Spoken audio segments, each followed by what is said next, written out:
Great. So session is live now. Good evening, folks. All of us who have joined us through the social media channels on Facebook and YouTube. We are very glad to host you once again for a fantastic discussion today. On behalf of Gujarat University and AIC GUSEG, I welcome you to this session. And I also especially welcome our guest expert for today, Mr. Pratap Raju. I'll just quickly introduce about the organization and the incubator before we start. Atal Incubation Center, Gujarat University, AIC GUSEC, as we know it, is a social enterprise incubator which is focused on supporting innovators, entrepreneurs at early stage, primarily entrepreneurs and innovators who are working on the social cause, social change, who are working sustainable social enterprises. We provide all sort of necessary support which is required by a social startup or an early stage social enterprise, which primarily is inclusive of mentoring. We connect you to a lot of mentors. There is financial assistance involved to a lot of startups. Then there is a co-working space and all these benefits which come through with an incubation. We are promoted by Gujarat University and Niti Aayog together.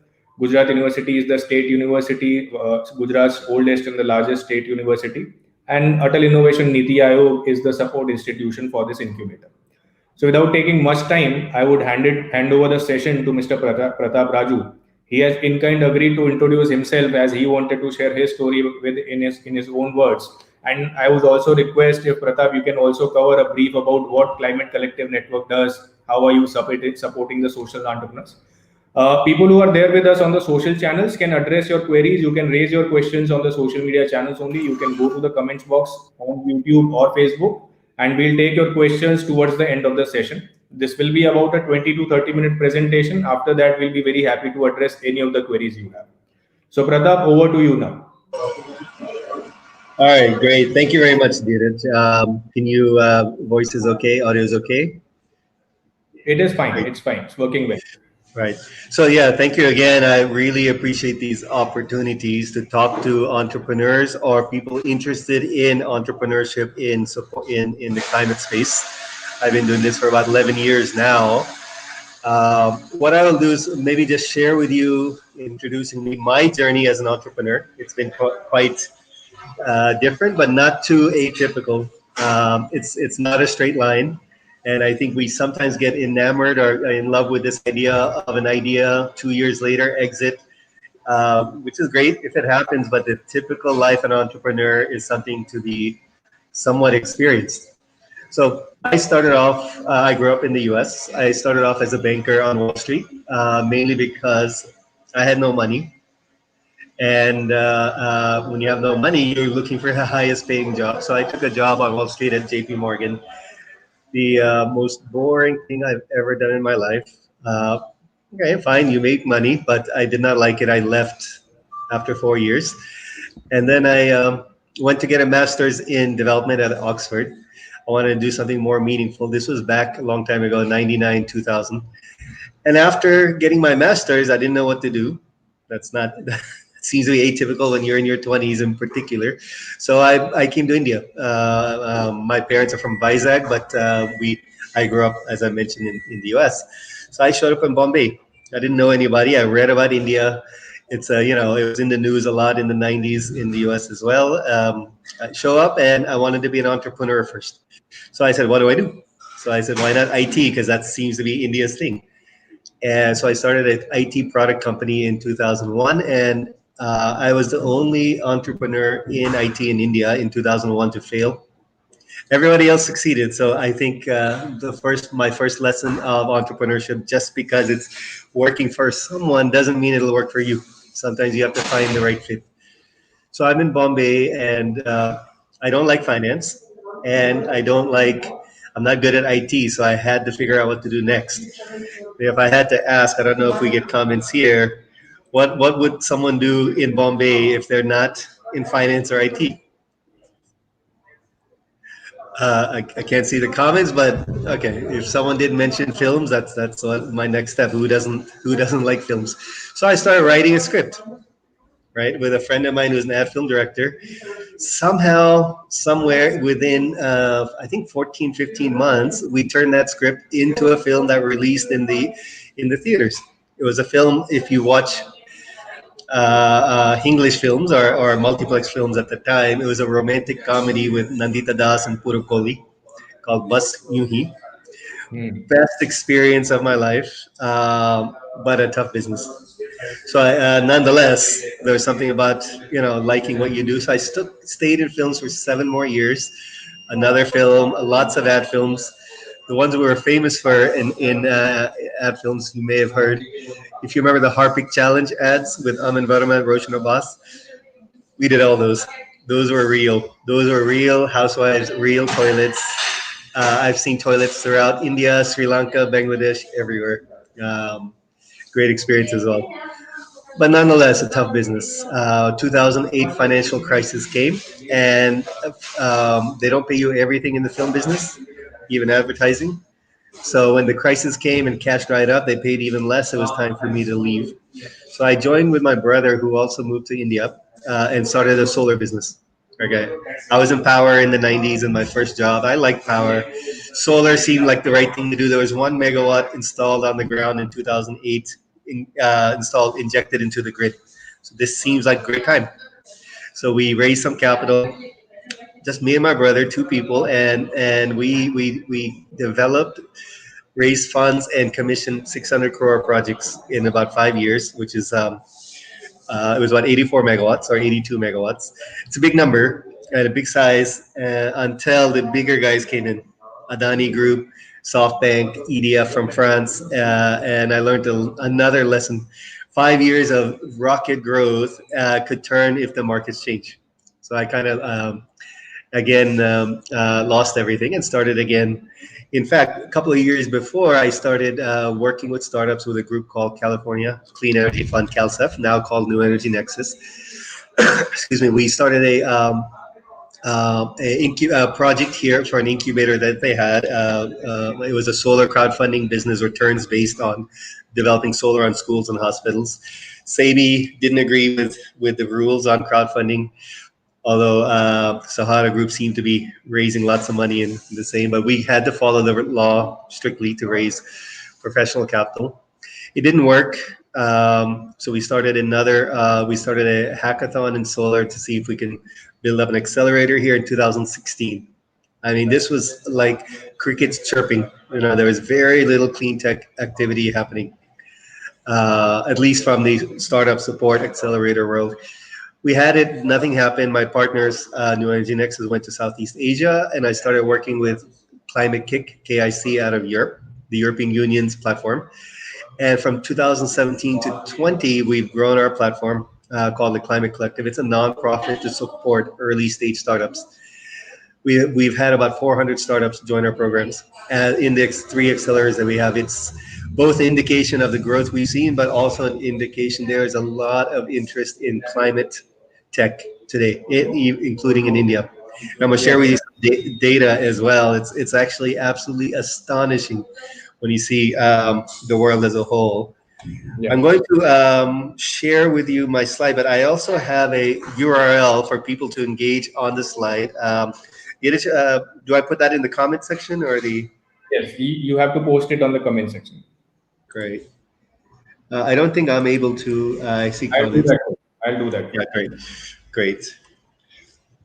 So I'm going to share my slide. So let's see.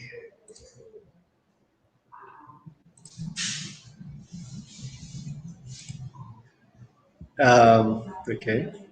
If you can confirm this, I'm on my AHA slides. Your presentation is not yet loaded. Okay, maybe it's just coming. No. Okay. I can't see from my side, but is the title slide up?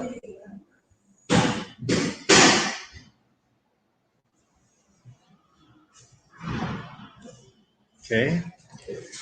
Give me 1 second. I think I gotta stop sharing and try this again. Uh, there are so many new applications these days. Okay, let's see if this is the one.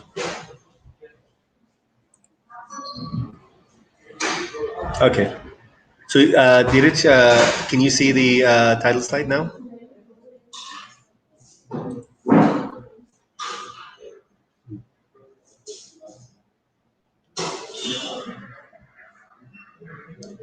Dheeraj? Okay. I don't see him here, but I'm gonna assume it's here. Please stop me if otherwise. Okay, great.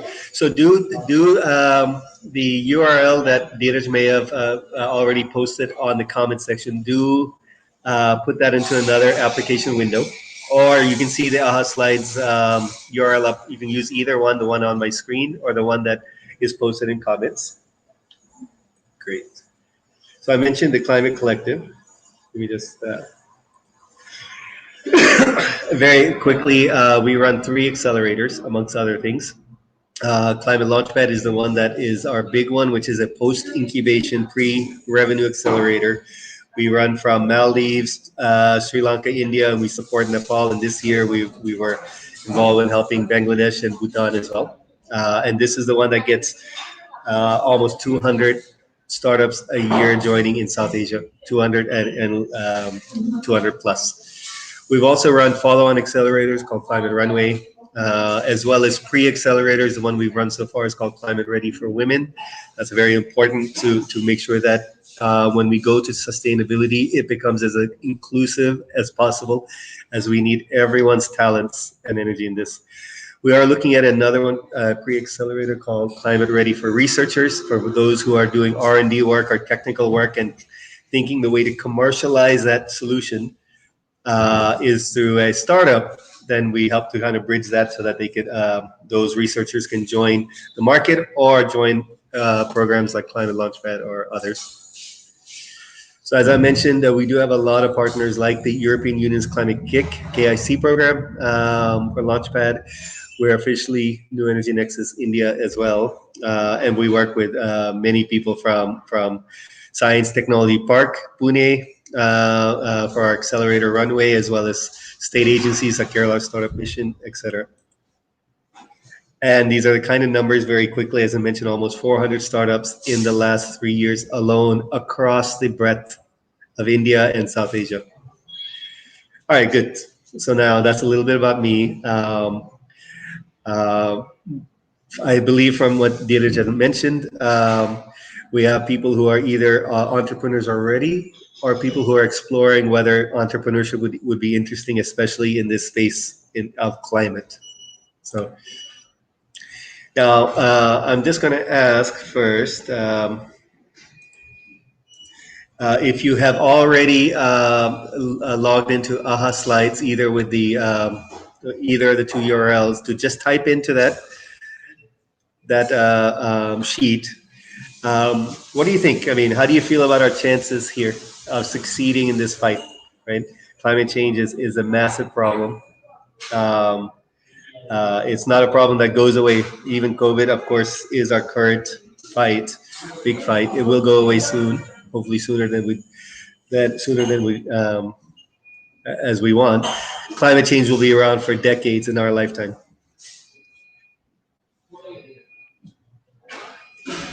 Anybody? Do you feel optimistic? Do you feel, yeah, just log in the slides and type in.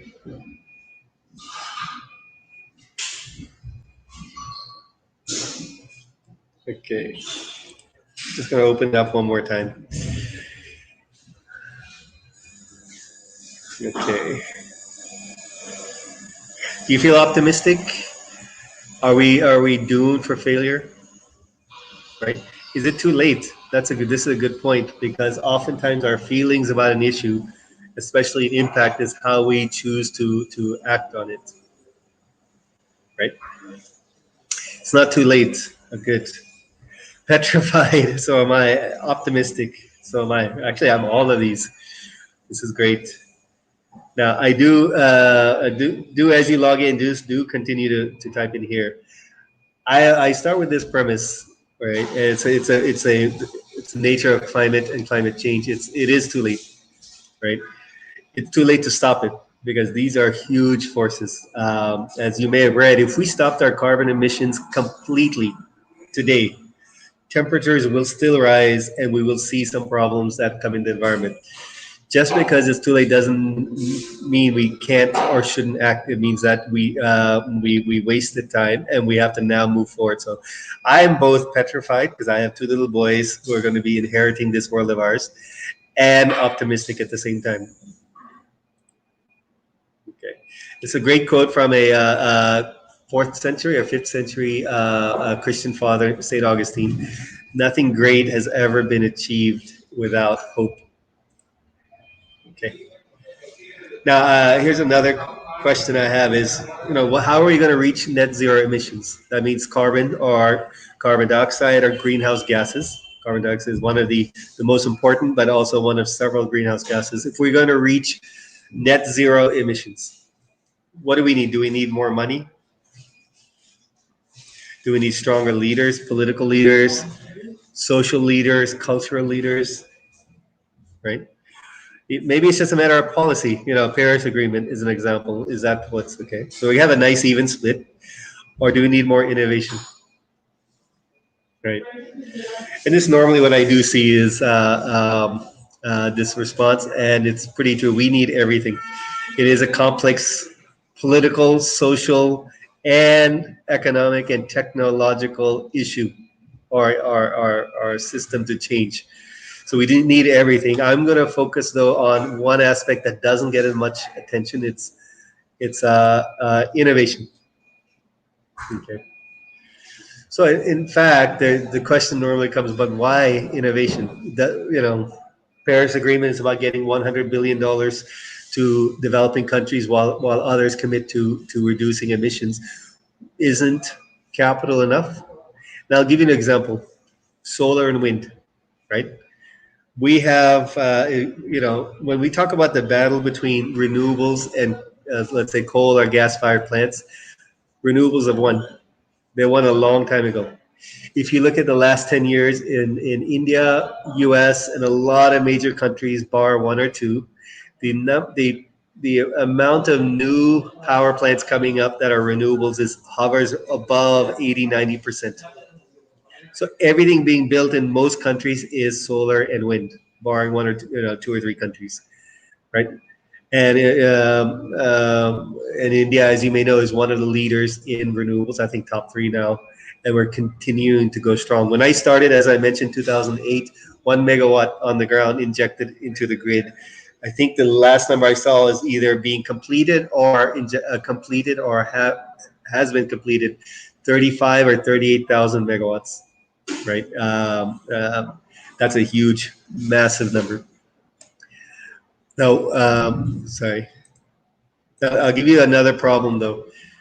Solar and wind has that intermittent generation power supply, right? That's great. That's okay if it's just 1 megawatt, 5,000 megawatts, 10,000 megawatts. When you're the majority grid, how can you turn on your TV if your power supply fluctuates? Right? We need solutions like batteries.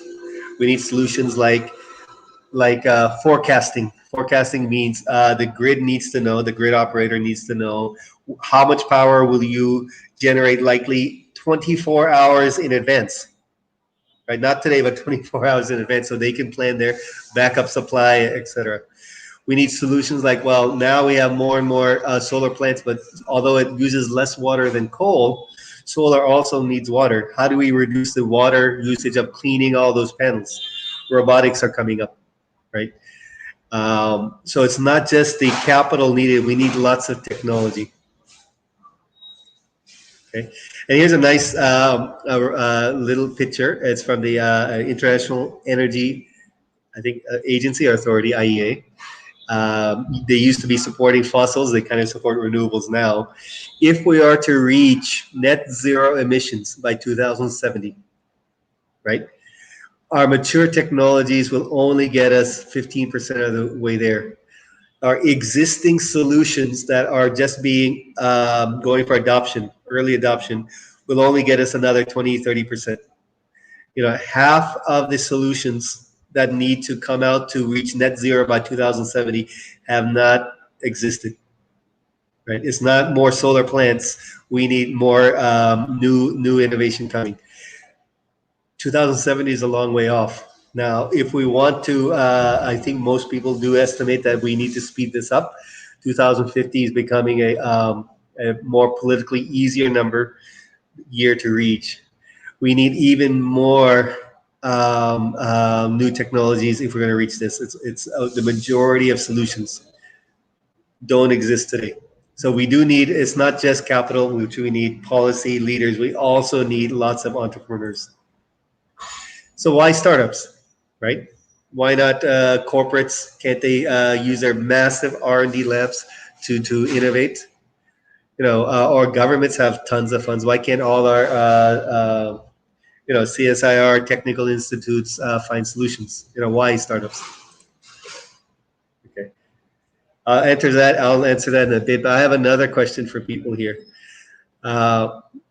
We all hear this term called unicorn in startups. Unicorn, at least generally, means $1 billion US dollar valuation, right?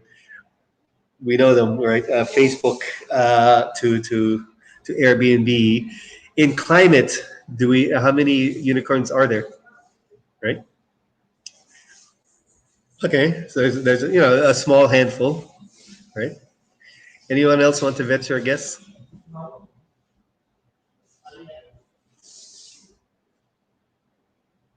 Let me show you this.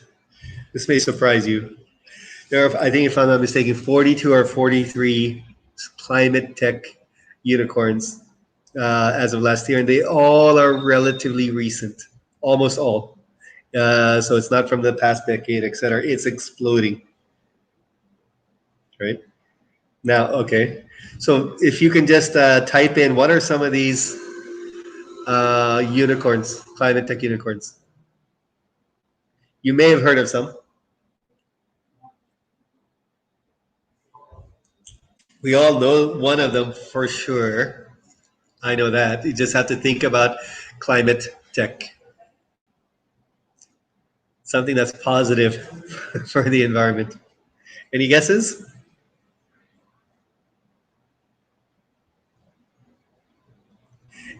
Okay, maybe I'll give you a clue. Something around vehicles. Fifth richest guy in the world.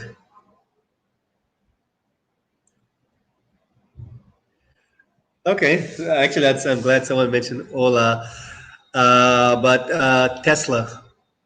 Tesla is what is an electric vehicle company, right? EV. That is climate. We don't normally think about him as climate. Well, mainly because he's so large. Climate, yeah. Climate Kick is a non-profit, but Tesla. You may have heard of things like Beyond Burger or Impossible Burger. That's a plant-based burger currently carried by McDonald's globally. It's amazing once you put climate-friendly solutions in mainstream distribution channels.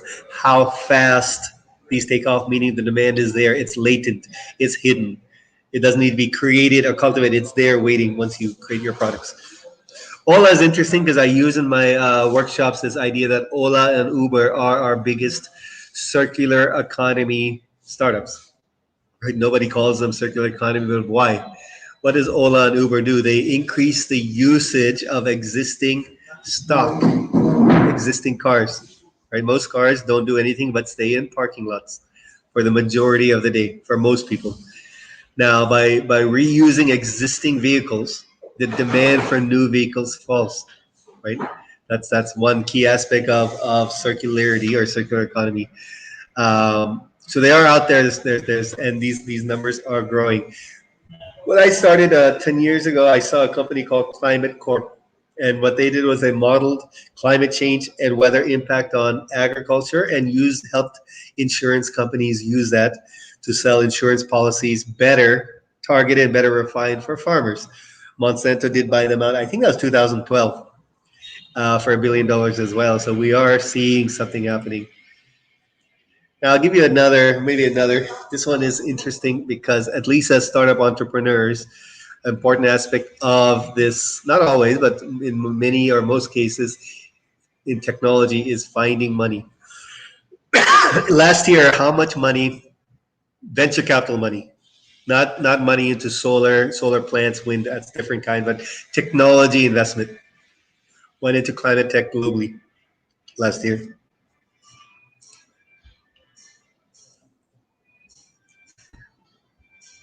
Anyone want to hazard a guess? Okay, $10 billion. Okay, that's 75,000 crore ish $1 billion. Okay, maybe I got to think about this again because I kind of suggested they're unicorns and may have swayed you, biased you for this. But yeah, $16 billion, 1 6, right? 1 lakh crore or something like that, or more than that. This is 6% of, or I think this is 6% of the entire VC flow into technology startups around the world. It's almost getting almost as big as all the money going to AI, ML, and which has been quite strong over the last 7 years. This was less than $500 million, right? 3% of last year's number in 2013. That's how fast it's grown. In fact, I had a call today with a partner of mine in Vancouver this morning. He was telling me the angel investors in Canada were having trouble getting into climate startup as investors early stage because the valuations are too high. This is unheard of for me because when I started, uh, this was not the reality on the technology side. All right, so maybe some other things that you may have seen, like Amazon, for example, announcing a $2 billion climate investment fund. Microsoft, a $1 billion climate investment fund. Unilever talking about $1 billion fund, probably in plastics or things that are important in the FMCG business. These numbers are growing, and again, as I mentioned, these are new things. The world has changed from when I started, and this is great if you are looking at Climatetech as a startup.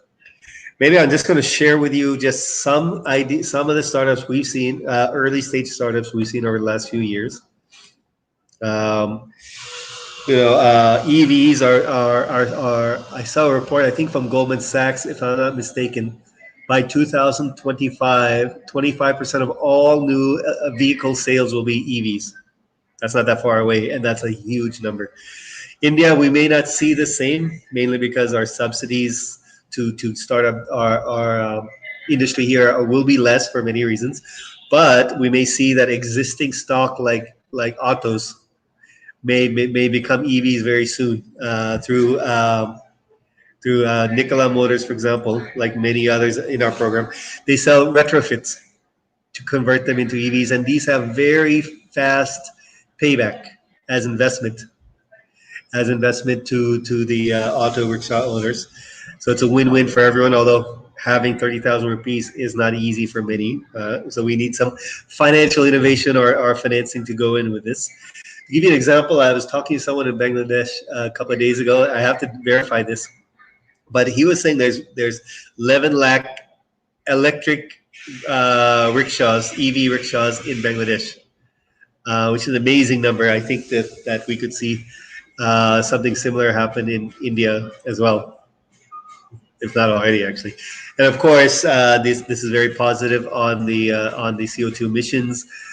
As our grid becomes even more electric, more renewable powered rather than coal, EVs will have even a greater impact on at least greenhouse gases. Maybe another straightforward from a business model, Insulite Ceramics.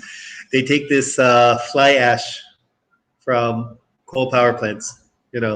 Where I'm from Visakhapatnam. They throw that fly ash in the villages, and it seeps into the water table, etc. So it's not good.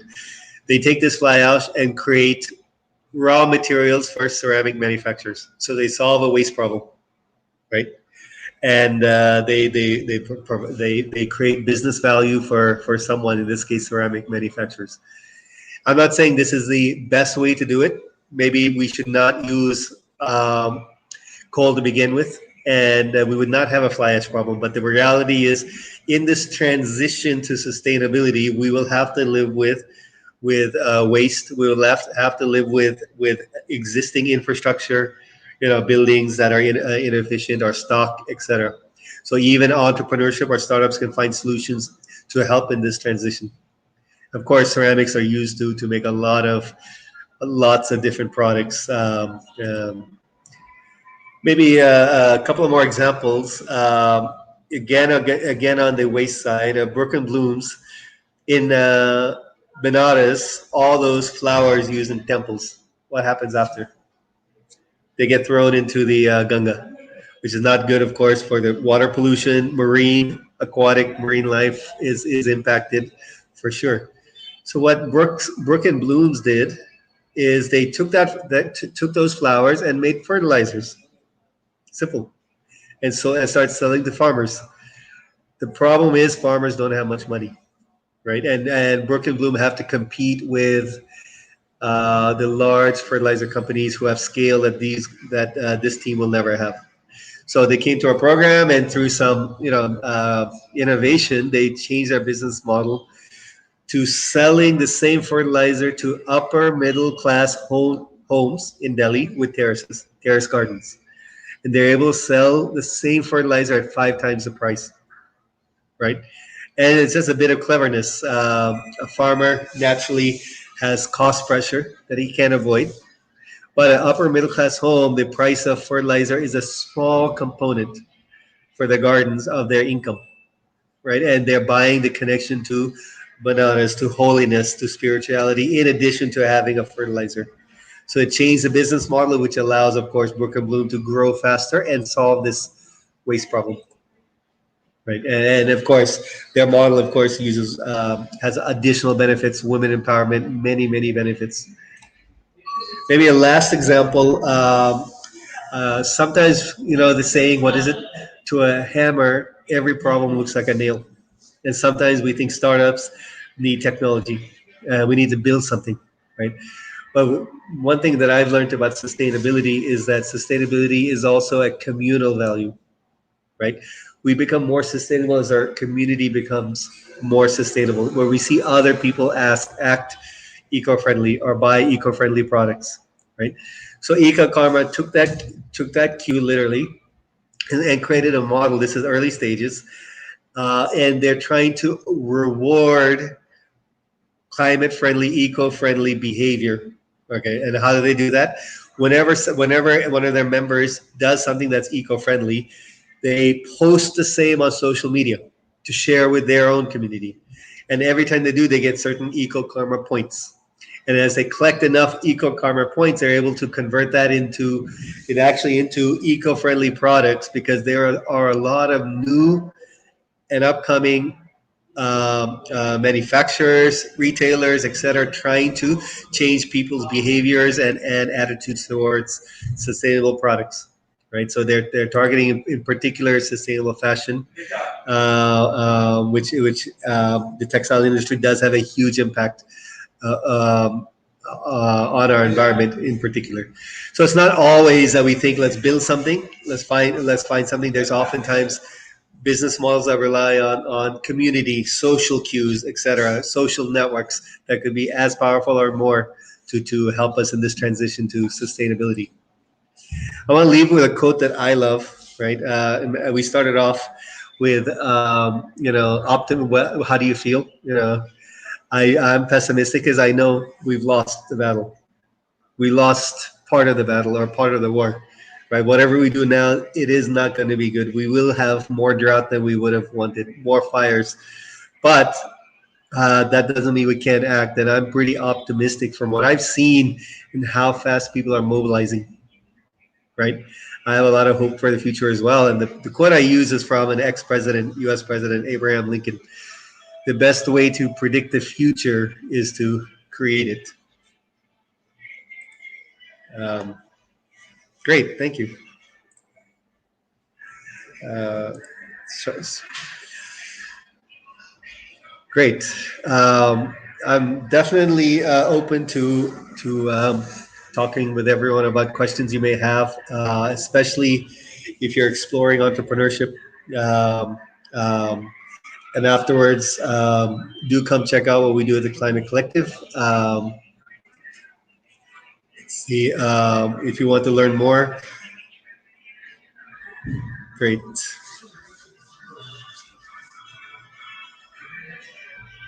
Hey, Pratap, thanks. Sorry, some technical challenges. That's why I was not able to get in on time. No problem. Yeah. So once again, thank you for the presentation. It was lovely knowing the climate tech domain as a whole. In fact, it was for my surprise to know that there are about more than 40 unicorns in the sector. In fact, I believe I got the answer right, answer wrong for that question too. But quite surprising to know. So with Yeah. this, I would like to open the session for the questions anybody on the social media channels has. By the time that gets loaded, I have a couple of questions that we have received through the registration that we did earlier for the session. So there are about some queries which people want you to answer. So primarily, there is some question which is related to the construction industry. How can you have some sort of you know uh, climate tech related solution in the construction industry and industrial waste as well? So there is a lot of industrial waste. So what are your ideas around that industry? What type of solutions can there be? Right, right. I mean, I will share more generally stuff like this, what I see from entrepreneurs. We're seeing industrial waste, agri waste, plastics being used to create eco construction material, and I'm also seeing on the demand side, even large property developers asking to pilot these solutions as well. Now, you may have read in the news things like plastic roads, using plastic, which is great because what do we do with the plastic? Better than a landfill. And I alluded to this point earlier that it would be nice if we didn't have this waste to begin with, and maybe through better design from scratch. But that's not the world we live in. So I think it's today's opportunity is in converting to the construction material. We've seen this across Climate Launchpad, not just in India but globally. A lot of interest, both from the entrepreneurship side and the industry side, for this kind of solution. And you could make it seemingly you could make anything into an eco construction material. It just requires good engineering to kind of for the specs. Yeah. And in some other cases, there's one, if I may just add, there's a startup this year called Carbon Craft Design. They're taking captured carbon from the air into and creating ceramic tiles. Right? They won Climate Launchpad South Asia, and they won globally as well. Right. This was about a month ago.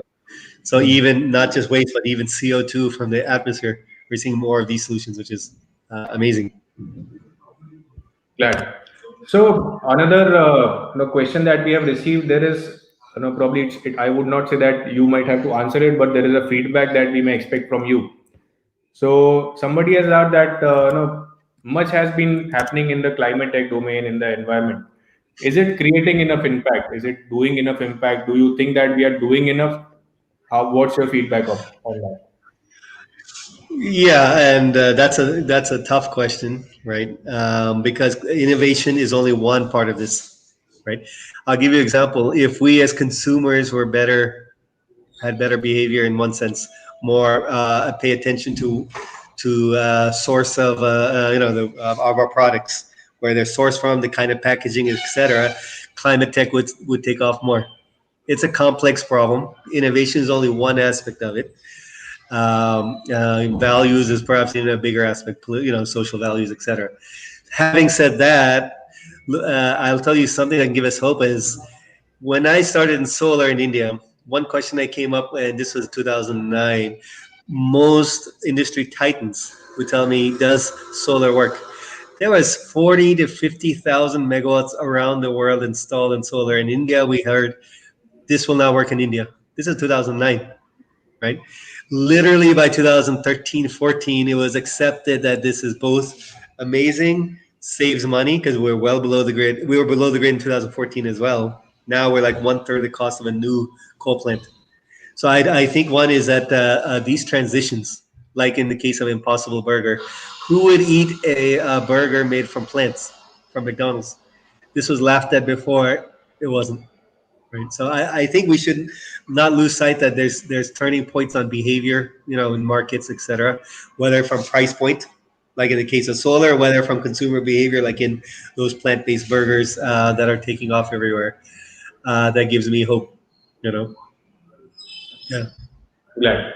So some questions from the registered, but there's a question on the social media channel also from Raj.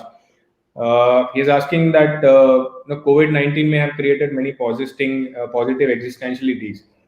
There is reduced carbon emission, there is lesser fuel usage, there is a better air quality that we see. So, what are your thoughts on this?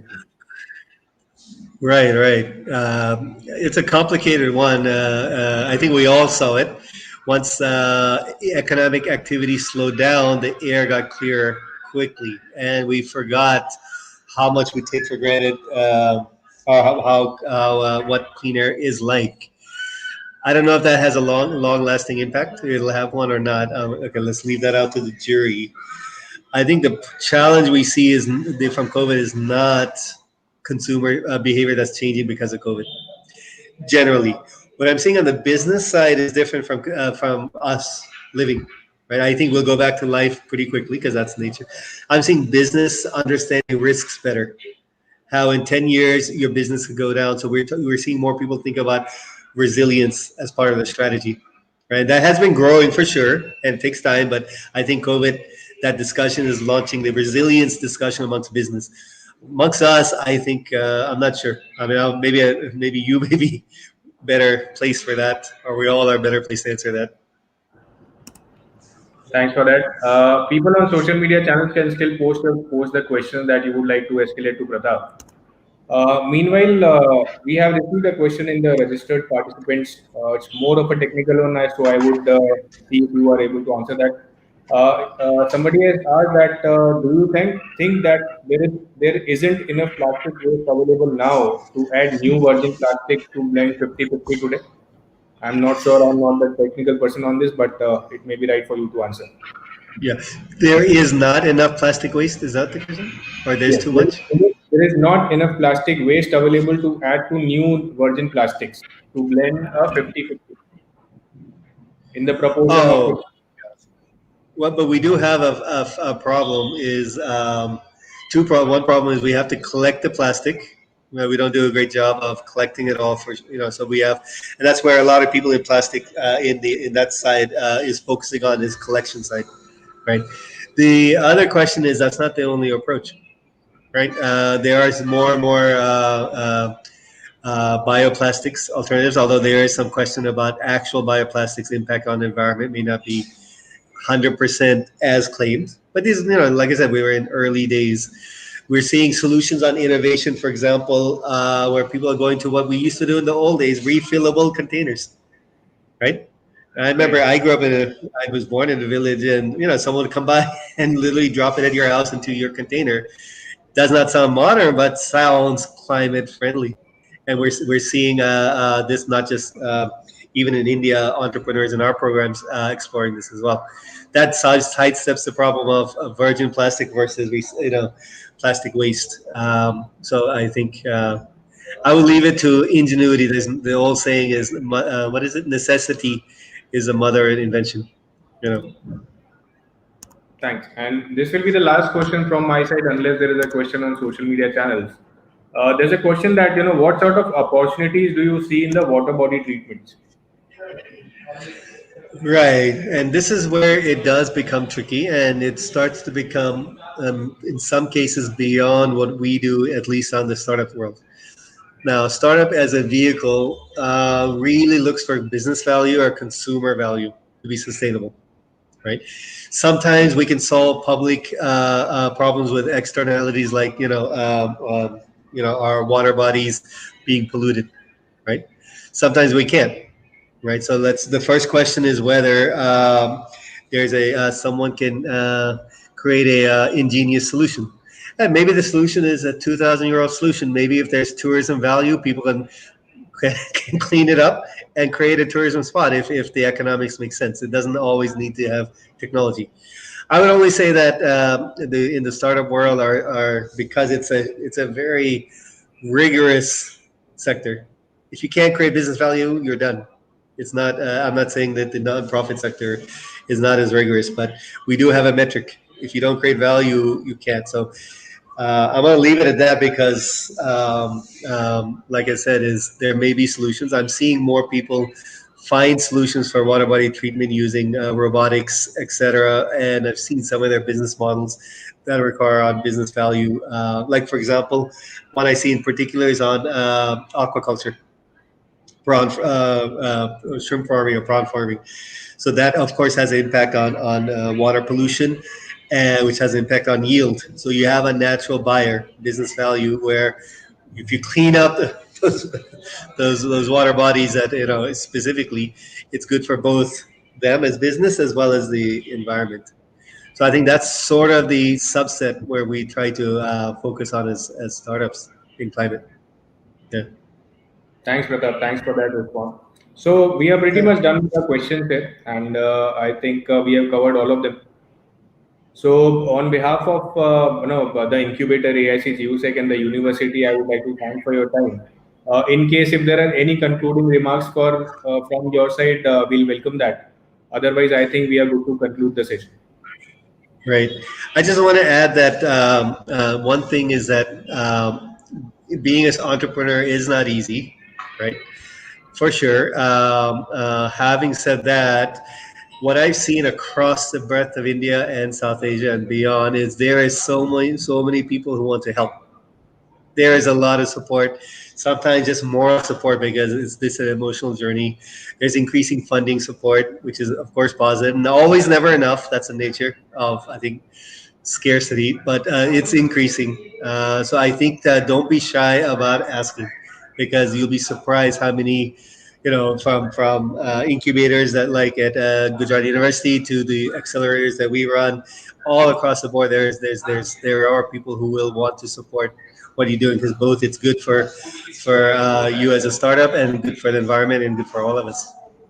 Yeah. And before we conclude, I just wanted to discuss if you can also let our audience know, because this is going to be a repository video as well, so people can refer to this in future. You run a series of initiatives under Climate Collective. There's Climate Launchpad, Climate Ready, Startup School, Runway. If you can briefly or quickly let startups know if there are any initiatives that they can be a part of or they can help take benefit through. If startups income, or is Yeah. that what you So said? how can startups take benefit of the Climate Collective network? Right, right. So, I mean, we do have more and more programs where they can join. A lot of it is nonprofit funded. We have a large 2-year program. Looks like it's going to take off. That builds on our Climate Ready for Women program that we launched in January with Kerala Startup Mission. Now it's going to be pan India, and so do check out. There's 4 separate programs, both for entrepreneurs, women entrepreneurs, and women-led startups in climate. I think we're just about to launch a climate ready for upcycling program as well. Our standard programs, Launchpad, Runway, do apply. We are looking at creating additional support. It's more, I think, more that I can do for others. By you joining us, it helps us as well, because it shows to everyone, all our stakeholders, there is this interest. So we are looking at putting a funding platform together called Climate Pitch, which is to bring catalytic philanthropic capital to hackathons, incubators like at Gujarat University, as well as to our programs in specific domain areas like plastic waste, or areas impact areas like women entrepreneurship and climate. And we are, of course, on the for-profit side. We're also launching our first fund coming up soon, which is a pre-Series A. It's capital that's hard to find after incubators and before angel networks come in. It's around 75 lakh to 1.5 CR into startups. So I would hope that you come and check out whether the programs that are coming up. A lot of them are targeted at very early stage startups. We try to work with incubators like Gujarat University, as much as possible, so that after they come into the market and they need additional support, that's where we can come in lots and growing areas in climate, for sure. Thanks. These are some of the very wonderful initiatives. In fact, personally, I've went through a couple of them. I see it's a great and tremendous support to have somebody like Climate Collective Network in this whole ecosystem, and various startups. I believe that would come to you and ask for the support, and we'll definitely nominate some of them to you as well. So, That'd be great. on behalf of the university and the incubator, I thank you for your time. With this, I would like to conclude the session here. All the people who are there with us on the social media channels, good night, and I think it's good evening, and good day to you for the rest of the day. All right. Thank you. Thank you all. Thank you, Dheeraj. Thanks, brother.